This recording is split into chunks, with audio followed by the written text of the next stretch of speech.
This is the Church of St. Paul in the Desert. Preparing this sermon wasn't easy. It's my first one. And there was a temptation to want to put everything I've learned into it. Depending on how it goes, it might also be my last one. So I thought maybe I'd get it all out.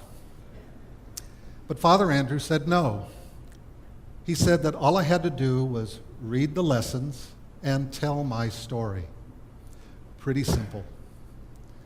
And keep it to 11 minutes. And tell a joke. And keep up my energy. And here are a couple of websites to do some research and use the lip mic and print it on big type, but with a 5-inch margin at the bottom, so I'm not looking too far down the page.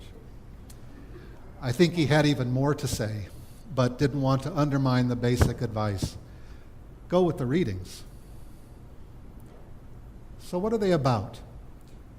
The readings from Paul's letter talks about Jesus making peace and reconciling the circumcised with the uncircumcised, the Jews and the Gentiles.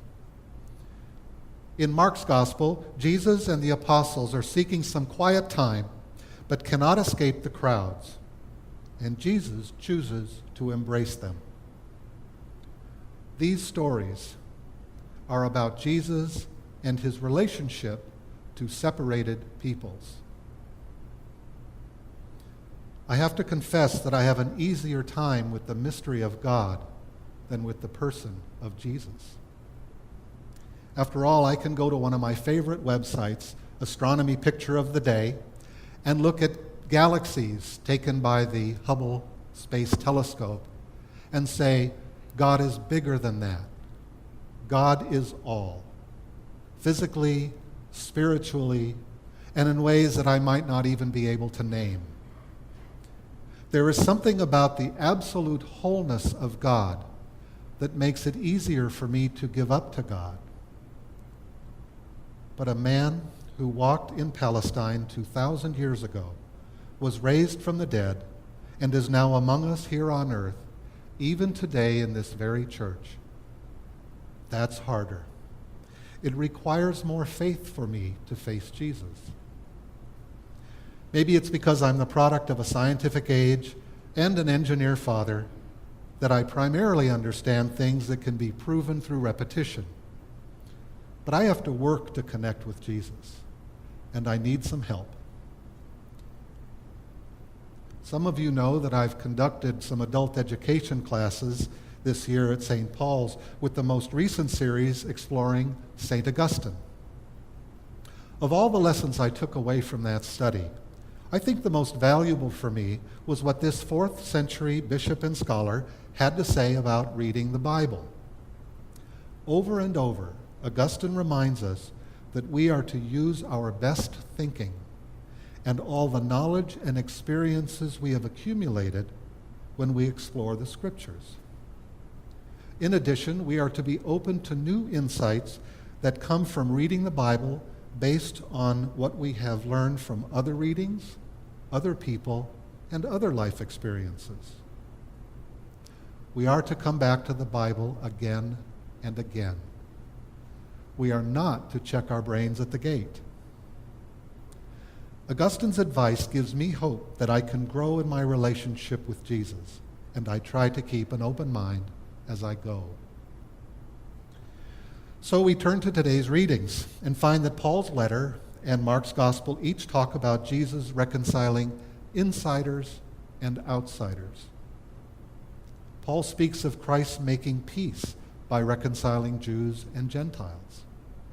Jesus destroyed the barrier, the dividing wall of hostility between the circumcised and the uncircumcised. Mark tells of Jesus and the apostles seeking some quiet time together, but the crowd outside continually followed, bringing their sick and begging to touch even the edge of his cloak. Jesus did not turn the outsiders away, but drew them near. Now, I checked some of those websites Andrew recommended and found all kinds of noteworthy references related to these passages. In Paul's letter, the meaning of peacemaking in the Roman Empire was significant to the politics of the day. And Mark was dealing, in part, with the apostles' mission following the death of John the Baptist. All of it was interesting and vital reading. But can these readings instruct us today? You and I don't experience a division between insider Jews and outsider Gentiles, not literally, and we don't live under a peace defined by an outside occupying army. Nor are we easily separated into apostles and the crowd in any obvious, literal way. But let's remember Augustine's lesson and bring our own knowledge and experiences to these readings. We can certainly think of insider-outsider divisions in our own lives. In my job with the city, I'm an insider with special knowledge and authority over zoning in Palm Springs. For people who need a development permit, I know they worry about being outsiders in the process, and they can feel lost, defensive, and suspicious about my role as city planner. I am an outsider in social settings, tongue-tied at parties, and glad to get home. I am a native Californian, a second-generation insider. I am a single man with no children, an outsider in a world that needs new generations to thrive. Upon a little reflection, each of us could make our own list. Are you an older person in a world obsessed with youth? Are you fascinated by the rush of new technology, but surrounded by people who bemoan the loss of old tech? All of us are constantly sold on our outsider status by Madison Avenue in hopes that we will buy what they have to sell. And in the meantime, as the Rolling Stones once said, we can't get no satisfaction. Of course, insider status is more important to our own identity. I sometimes feel a lot more like an Episcopalian than a Christian. I may be old and I may be gay, but through no merit of my own, I inherit Western civilization's centuries-old insider status, white male. The division of 1%ers from the remaining 99% is now part of our social dialogue, separating the very rich from the rest of us. But if you make more than $39,000 a year, you are among the 1%ers in the global economy. We can easily find ourselves among divisions within divisions, so much so today that each of us can feel individually isolated from everyone. One way I try to break down my own dividing wall is to read to Susan Green's third grade class up in Desert Hot Springs. I go monthly from September to June, and it's one of my favorite things to do.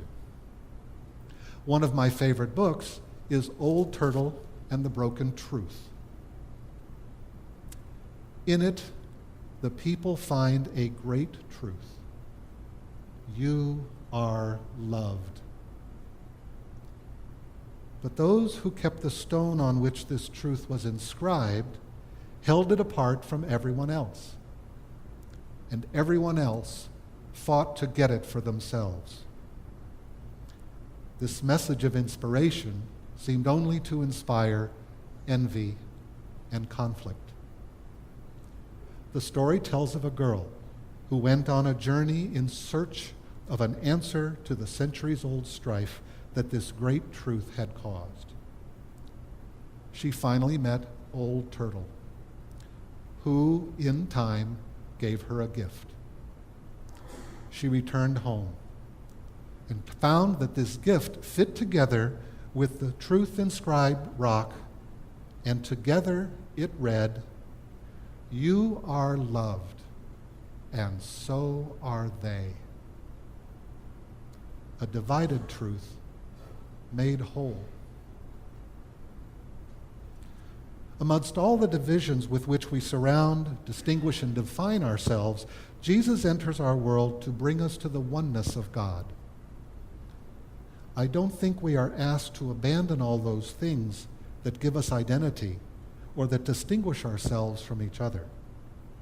I do think Jesus calls on us to remember that these distinctions are transitory, temporary, secondary, and we fall short when they are all that we see in each other. Old Turtle spoke again. "Remember this also, little one," she said.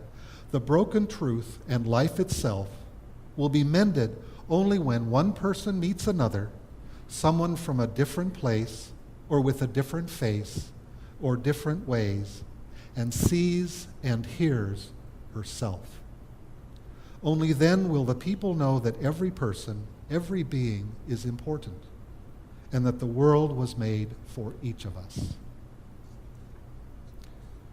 We are loved should be sufficient, but out of the divisions with which we break ourselves apart, we need to be reminded that so are they. Jesus both reminds us that all are loved and leads us toward an all-embracing we. Amen.